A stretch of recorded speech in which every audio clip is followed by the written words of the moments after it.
In a family that celebrates darkness, Pugsley Addams is the one who never quite disappears into it. He's not dangerous.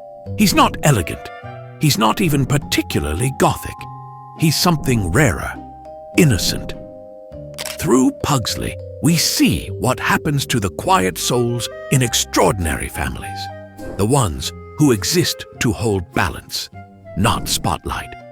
He's the Addams who still wants to be loved by the outside world, the boy who laughs in graveyards but still looks for sunlight. And in that tension between belonging and being forgotten lives the real heart of the Addams story. When Charles Addams first created the family for the New Yorker cartoons in the 1930s and 40s, none of the characters had names. They were just his anonymous, strange, gothic family. That changed in 1964 when the Addams Family TV show was being developed for ABC. The producers asked Charles Addams to name the characters for the first time. Charles Addams originally wanted to call the boy Pubert. Yes, Pubert. But ABC rejected it for being too suggestive for 1960s television. So he went with Pugsley, a word he invented that sounded funny, childish, and vaguely grotesque, like pug-nosed or ugly duckling, but still endearing. Decades later, when the 1993 film Addams Family Values introduced Gomez and Morticia's new baby, they finally reused that original rejected name, Pubert Addams, as a wink to the show's history. In the New Yorker cartoons, the boy who would become Pugsley appeared as a round-faced child with short hair, heavy-lidded eyes, and a mischievous grin, sometimes in sailor shorts, sometimes in a t-shirt. Charles Addams drew all the children as miniaturized adults, pale skin, dark shadows under the eyes, and a slightly bloated innocence that made them look both cute and unsettling.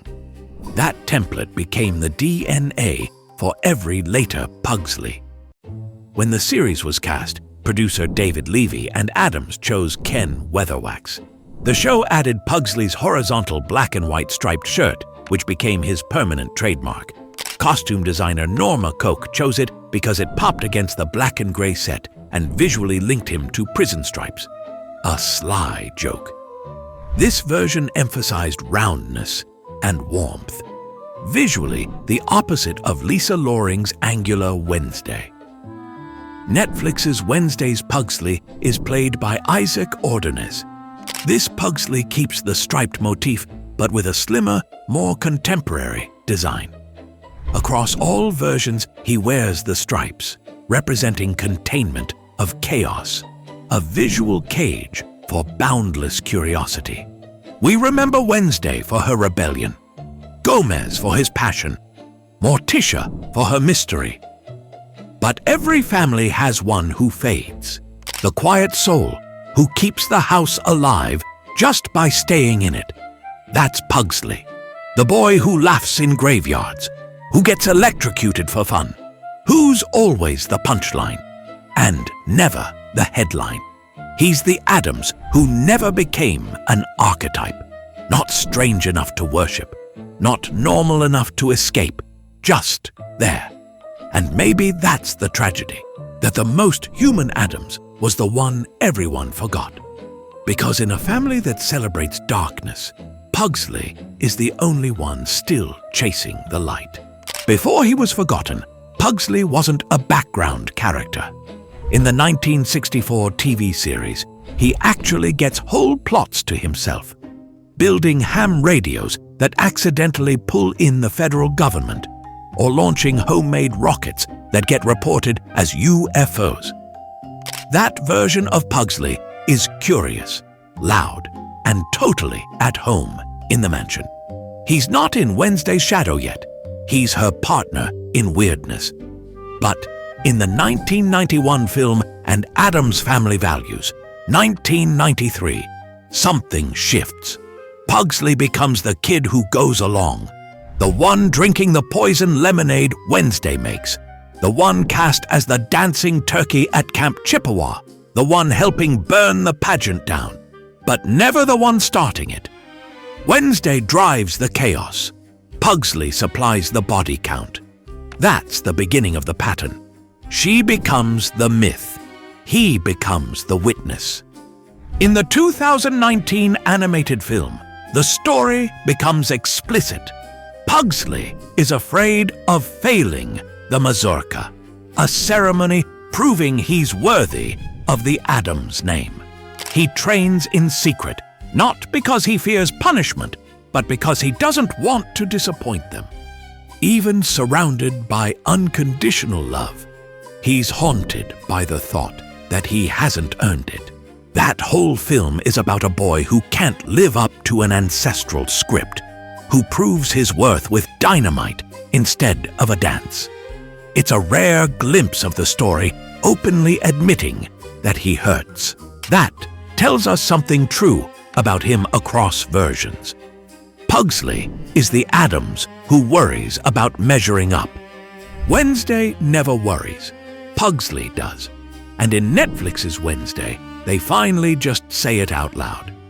Pugsley is the soft one, the one getting stuffed in a locker at a normie school, the one Wednesday has to rescue, the one who really wants to fit in when he gets to Nevermore in Season 2.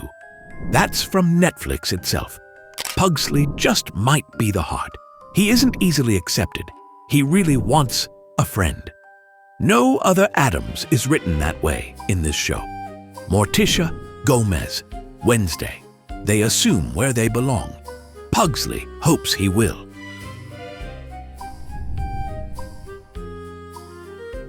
When Wednesday burns the world down, Pugsley smiles next to the flames. He's always there, but never the reason the match is lit. In the 1993 film, when Wednesday rewrites the Thanksgiving play into a massacre, Pugsley becomes the literal turkey, strapped, flapping comic. He doesn't rebel, he participates. And that's the pattern. Pugsley doesn't fight the family's madness, he absorbs it. In the Broadway musical, it's clearer. Pugsley worries that Wednesday's new love will pull her away, so he poisons her boyfriend out of fear, not cruelty. He's terrified of being left behind. That's not rebellion. That's attachment. By Netflix's Wednesday, he's the family's gentlest ghost.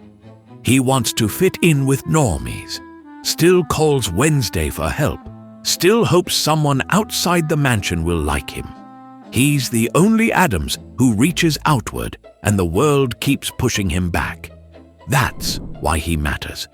Because every Gothic family needs one person who still wants the sunlight. Pugsley is the gravity that keeps them from floating off into myth. The only Addams who reminds them what being human feels like. Uncertain, insecure, hungry for love.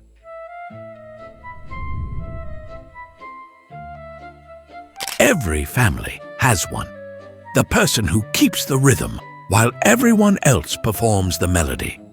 For the Addamses, that's Pugsley.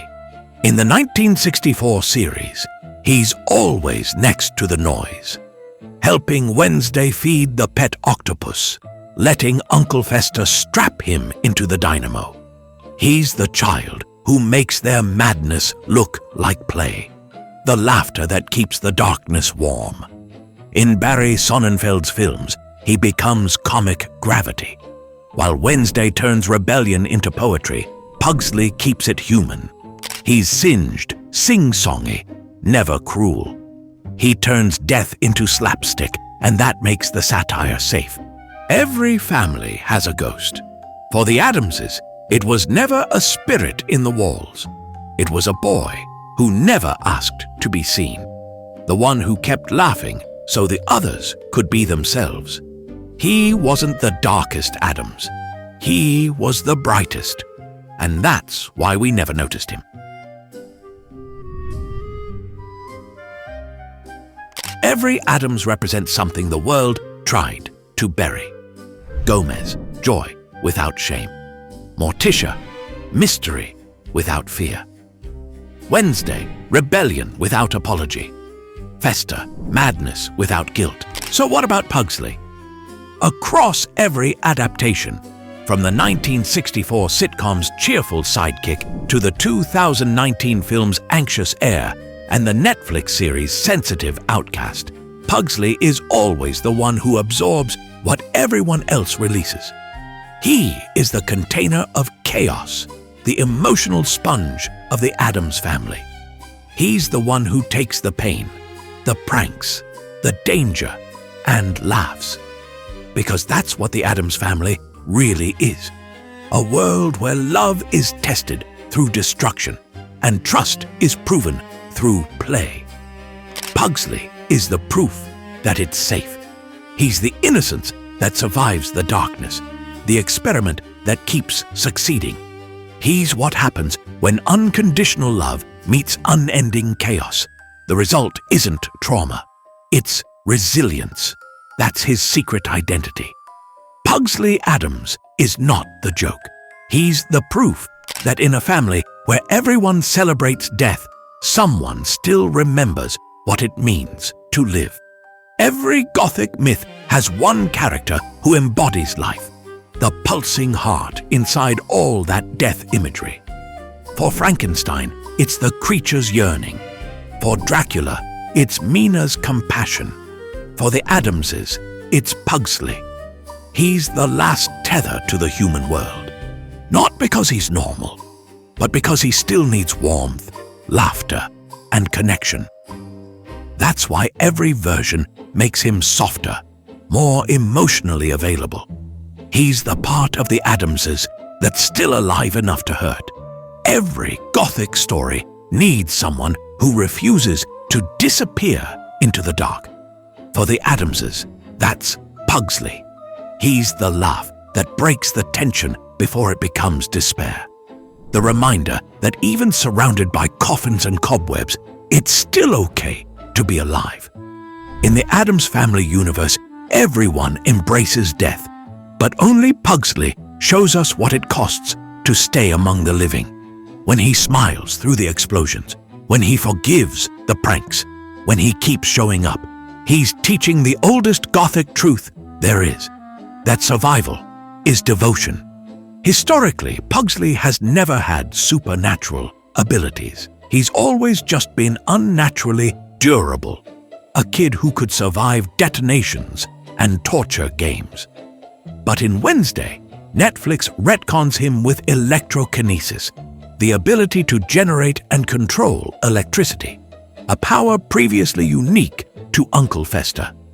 This makes the Wednesday version of Pugsley the first canon incarnation with open superpowers, and even allows him to resurrect his pet Slurp.